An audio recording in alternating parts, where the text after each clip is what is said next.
तो दोस्तों फिल्मी दुनिया की जब बात करते हैं तो एक चेहरा ही पहचान होता है कि उस चमकते हुए सितारे की ज़िंदगी के पीछे एक भयंकर संघर्ष की कहानी होती है।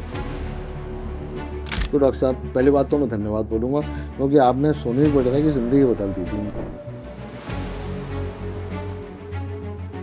उनका केस अगर लें तो उनके केस में वही थी कि एक लाइन में एक रो में सारे ग्राफ्ट्स लगे हुए हैं, इसके कारण वो सी थ्रू इफेक्ट आता था। हेयर ट्रांसप्लांट मैं पेंटिंग की तरफ समझता हूँ। अच्छा। कि आप एक पिक्चर पेंट कर रहे हैं और उसमें वो डिटेलिंग कर रहे हैं। बहुत कॉमनली ये प्रॉब्लम फेस करते हैं पेशेंट्स कि हेयर ट्रांसप्लांट तो हो गया बट वो फ्रंट से अभी भी खालीपन है।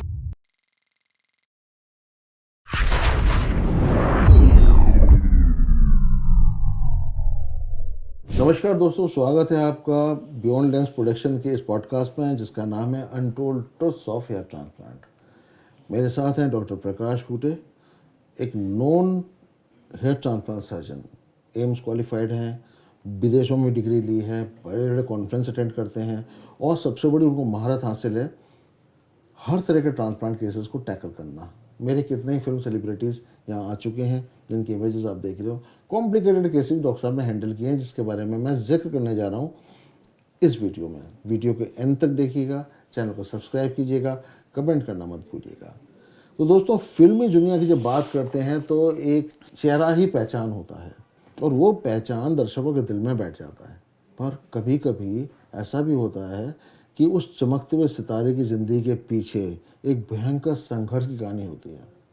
वो कभी डिस्क्लोज नहीं कर पाते हैं कि क्या प्रॉब्लम चल रही है उनकी। ऐसा ही एक वाक़या है मेरे दोस्त सुनील वडेरा साहब का। एक बहुत ही अच्छे अदाकार हैं, बहुत अच्छे कलाकार हैं, बहुत ही अच्छे इंसान हैं। इन्होंने ट्रांसप्लांट कराया था और वो ट्रांसप्लांट ऐसा हो गया था कि उनका सी थ्रू इफेक्ट होने लगा था। कितने ही बार टॉपिक डाल डाल के कैमरा के सामने जाना, पर हर बार उनको एक ही अंदर इन्फिनिटी कॉम्प्लेक्स घर कर गया था कि ऊपर से लाइट गिर रही होगी तो मेरा स्कैल्प नज़र आता है। और इसी में परेशान होते होते उन्होंने कई बार मुझसे कहा कि मेरा ऐसी जगह ट्रीटमेंट कराओ, ऐसी जगह मेरा को ठीक कराओ कि ये लाइट वाला इफेक्ट बंद हो जाए। यहाँ से देखो अंदर तक बाल घने थे, बस सी थ्रू था। तब मैं डॉक्टर साहब के पास आया, डॉक्टर साहब से डिस्कस किया। डॉक्टर साहब ने कहा भी एक कॉम्प्लिकेटेड केस है, फिर भी मैं इसको अंडरटेक करूँगा। तो इससे पहले मैं आगे चलूँ, आप सुनील वडेरा का वो इंटरव्यू सोचिए, सुनिए जो मैं उनको पहली बार लेके आया था तो क्या बोला था। तो मुझे ये बोला सही तरीके से हम ट्रांसप्लांट करेंगे। जब से शुरू हुआ था और जब से ट्रांसप्लांट खत्म नहीं हुआ तब तक डॉक्टर साहब मेरे साथ रहे, मुझसे बातें करते रहे, मुझे इतना कंफर्टेबल कर दिया कि मुझे टाइम का पता ही नहीं चला है। अब चलते हैं, मैं सीधे ले चलता हूँ उस सर्जन के पास, उस डॉक्टर के पास जिन्होंने सुनील वडेरा की पहचान लौटाई, बाल लौटाए और आज सुनील वडेरा बहुत खुश हैं। तो डॉक्टर साहब, पहली बात तो मैं धन्यवाद बोलूँगा क्योंकि आपने सुनील वडेरा की ज़िंदगी बदल दी थी। मेरे लिए तो एक परेशानी की बात बन गई थी, हर दूसरे दिन फ़ोन करना और अपने कंप्लेंट करना। जी। डॉक्टर साहब, मैं ये जानूँगा, ये सुनील वडेरा जैसे तो आए केस आपके पास आते होंगे जिनमें सी थ्रू इफेक्ट दिखता है, ये कॉज क्या है डॉक्टर साहब? बहुत कॉमनली ये प्रॉब्लम फेस करते हैं पेशेंट्स कि हेयर ट्रांसप्लांट तो हो गया बट वो फ्रंट से अभी भी खालीपन है, उसमें जी। सी थ्रू आता है, खालीपन दिखता है। बेसिकली डेंसिटी प्रॉपर नहीं होती है, कई बार पोजीशनिंग है ग्राफ्ट की, वो भी कई बार प्रॉपर नहीं होती। ओके। सुनील जी का अगर हम बात करते हैं, उनका केस भी एक सिमिलर एग्जांपल था जिसमें पोजीशनिंग का प्रॉब्लम था।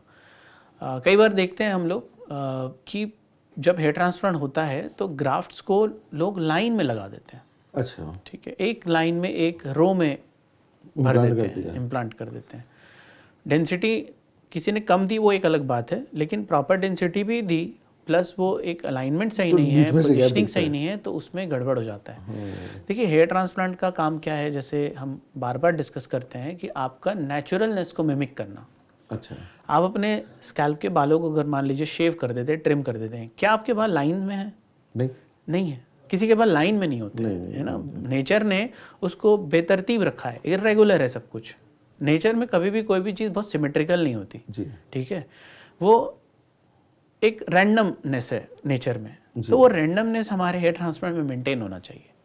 ठीक है, तो उनका केस अगर लें तो उनके केस में वही थी कि एक लाइन में एक रो में सारे ग्राफ्ट्स लगे हुए हैं, इसके कारण वो सी थ्रू इफेक्ट आता था उनका। तो हमने थोड़ा रिपेयर किया उस केस को, तो काफ़ी अच्छा उसमें रिजल्ट आ गया और वो प्रॉब्लम उनका सॉल्व हो गया अभी।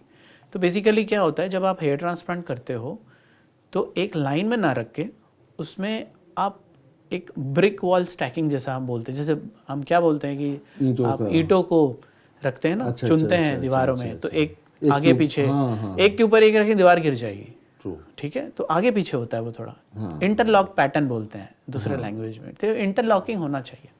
ओके। और नेचुरली भी आप देखेंगे तो आपके हेयर्स में थोड़ा इंटरलॉकिंग पैटर्न होता है, ठीक, आगे पीछे रहते हैं थोड़े हेयर्स एक दूसरे से, एक रो में कुछ नहीं होता। दूसरा, हेयर लाइन वगैरह जो है उसको स्ट्रेट बना देते हैं लोग बिल्कुल एक लाइन की तरह, तो वो बहुत अननेचुरल दिखता है, वो भी एक प्रॉब्लम था उनके हेयर ट्रांसप्लांट में शुरू में, तो उसको भी हमने थोड़ा इरेगुलर किया। और मैं एक टर्म यूज़ करता हूँ जब अपने फेलोज को सिखाता हूँ, लर्न रैंडमनेस। अच्छा, इसका मतलब? इसका मतलब ये है कि वो रैंडमनेस देना आप सीखिए कि कैसे इरेगुलर उस जगह को बनाया जाए, मतलब वो स्किल है, वो ऐसा नहीं कि आप बेतरतीब कुछ भी बना दें, वो रैंडमनेस को आपको सीखना तो पड़ेगा। दोस्तों ये सीख कहाँ सकते हैं? कोई किताबों में कहीं लिखा रहता है ये? है फिर आपका आर्ट है, ये आपकी आर्टिस्ट्री है, ये पेंटिंग है।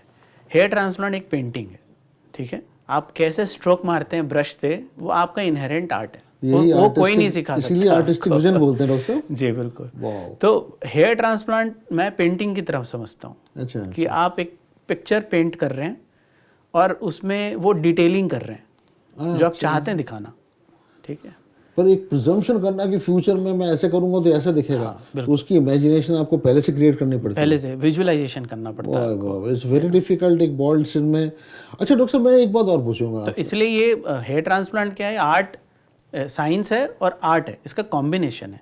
तो साइंस तो सब लोग फॉलो करते हैं, बट आर्ट जो होता है उससे आप डिफरेंस क्रिएट करते हो, उससे वो रिजल्ट आप देते हो किसी को जो शायद, ठीक है, सब लोग हेयर ट्रांसप्लांट कर रहे जी, हैं, बट जी, आपको जो अलग करता है, आप जो एक्स्ट्रा दे सकते हो पेशेंट को। अच्छा डॉक्टर साहब, मैं एक बात ये पूछना चाहूँगा इसी सोने वाले केस में, क्योंकि मैं उस समय मौजूद था और मैं ही फिल्म बना रहा था, जो मैंने कहीं किसी दूसरे डॉक्टर को करते हुए नहीं देखा। वो आपने जब उसका हेयर ट्रिम करा, आपने उसमें कुछ मार्किंग की थी, छोटे छोटे सेक्शंस बनाए थे, वो मार्किंग की थी, वो क्या है?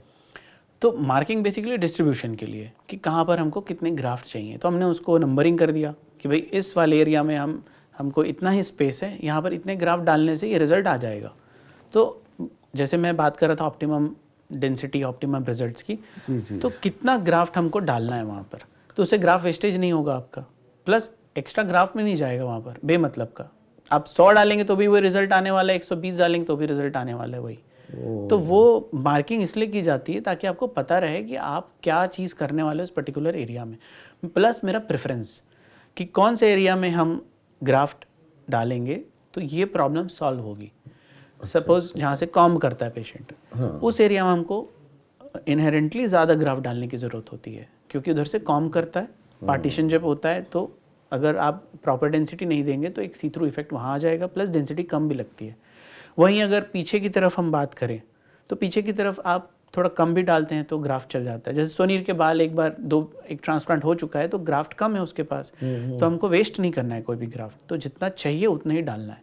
तो हमने ऐसे प्रेफरेंस वाइज एरियाज डिवाइड कर लिए, यहाँ ज़्यादा चाहिए या थोड़ा कम भी चलेगा, और यहाँ इतना ही स्पेस है तो इतना ही डालना है, तो इसलिए वो मार्किंग तो हाईली कैलकुलेटिव है ये पूरा। बिल्कुल है, तो ये साइंस है। पूरा डिफिकल्ट साइंस है। My God, it's mind boggling. इतना आसान नहीं है जितना लगता है। मैं तो बड़ा समझता था कि कहीं से कोई भी कर सकता है, पर नहीं।